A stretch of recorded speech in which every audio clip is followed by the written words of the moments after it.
ఈనాడు మనకి అభివృద్ధి లేదు, రేపటి యువతకి ఉపాధి అవకాశాలు లేవు ఈ రాష్ట్రంలో. పాపం మన వాళ్లే మనల్ని దెప్పిపడుస్తున్నారు అనుకుంటే, పక్కన ఉన్నటువంటి తెలంగాణ రాష్ట్రంలో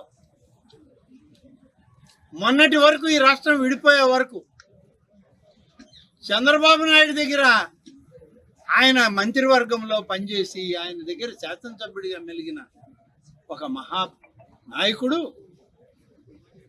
రాష్ట్ర పార్టీని, జాతీయ పార్టీని పెట్టుకున్నటువంటి నాయకుడు ఇటీవల ఏం చేశాడు చంద్రబాబు నాయుడు? ఆంధ్రప్రదేశ్లో 4 హోటళ్లలో సర్వర్లని, 4 ఆఫీసుల్లో అటెండర్లని తయారు చేశాడని ఎగతాళి చేశాడు.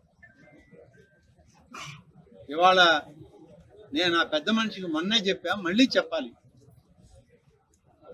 నువ్వు గుర్తిస్తే ఎంత, గుర్తించకపోతే ఎంత?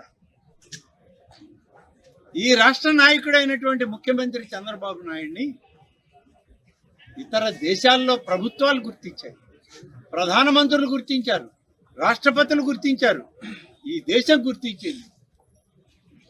ఆయన ఒక రాజనీతిజ్ఞుడని, పరిపాలనా దక్షుడని, పరిపాలన అందించడంలో